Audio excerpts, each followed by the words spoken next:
Sejarah pendidikan Islam pada zaman Rasulullah SAW.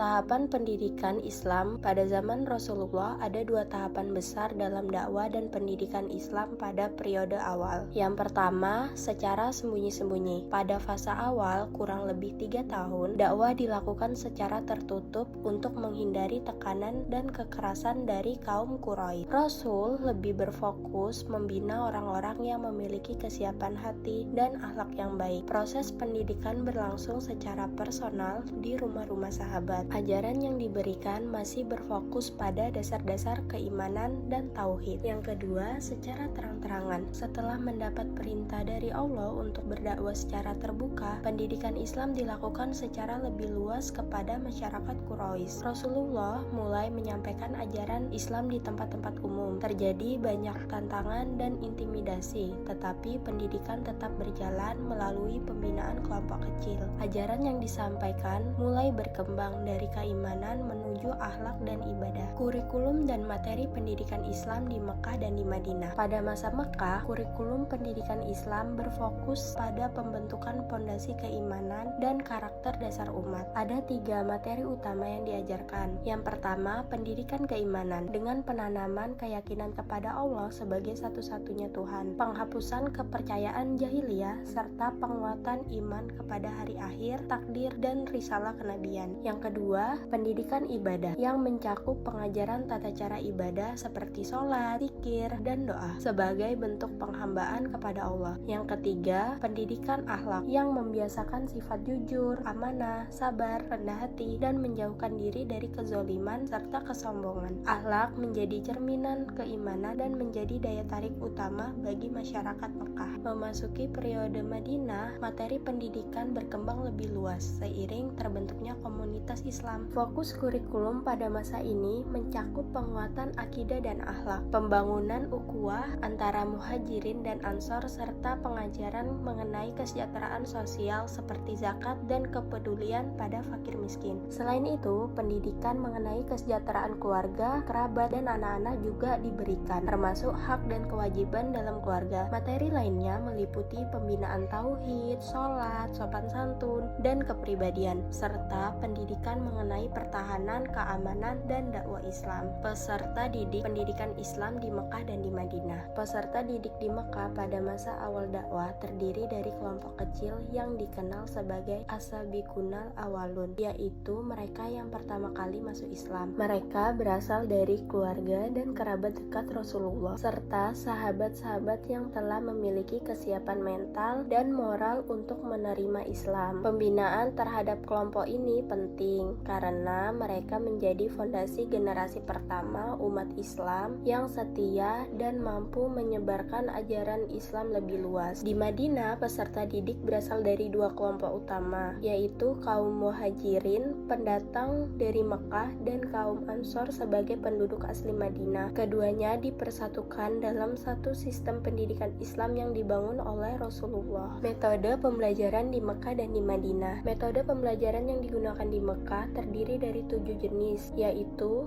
ceramah, diskusi, tanya jawab, bimbingan, keteladanan, demonstrasi, dan hafalan. Metode ini sesuai dengan kondisi dakwah pada masa rahasia maupun terang-terangan. Ketika di Madinah, metode ini berkembang menjadi 11, termasuk musyawarah, bercerita, penugasan, hingga bermain peran. Semua metode dipilih berdasarkan kemampuan peserta didik dan kebutuhan materi. Dalam pendidikan Islam di Madinah, Rasulullah menerapkan pendekatan fitrah, yaitu mengajar sesuai kemampuan intelektual, latar belakang profesi, pengalaman hidup, dan karakter masing-masing peserta didik. Pendekatan ini juga mempertimbangkan situasi sosial dan budaya masyarakat, sehingga pendidikan menjadi lebih efektif dan mudah diterima. Lembaga pendidikan di Mekah dan di Madinah. Lembaga pendidikan pada masa Mekah diliputi oleh Dar al-Arqam sebagai pusat pendidikan rahasia dan masjid yang kemudian menjadi pusat dakwah, ibadah, dan pembelajaran setelah dakwah dilakukan secara terbuka. Di Madinah, lembaga pendidikan berkembang menjadi 3, yaitu masjid, terutama Masjid Quba dan Masjid Nabawi sebagai pusat ibadah dan pemerintahan. Yang kedua, kutab sebagai tempat baca tulis bagi anak-anak, serta Sufa sebagai asrama pendidikan di Masjid Nabawi bagi sahabat yang ingin fokus belajar. Pembiayaan dan fasilitas pendidikan di Mekah dan di Madinah. Pembiayaan dan fasilitas pendidikan di Mekah didukung oleh Abu Thalib melalui perlindungan fisik dan sosial, Siti Khadijah yang memberikan dukungan finansial, serta sahabat dekat Rasul yang turut menyediakan kebutuhan pendidikan. Sementara itu di Madinah, pembiayaan pendidikan berasal dari dua sumber utama. Yang pertama, sahabat memberikan bantuan makanan, pakaian, tempat tinggal, dan sarana pembelajaran. Yang kedua, penguasa, pemimpin muslim ikut mendukung pendanaan dan fasilitas pendidikan.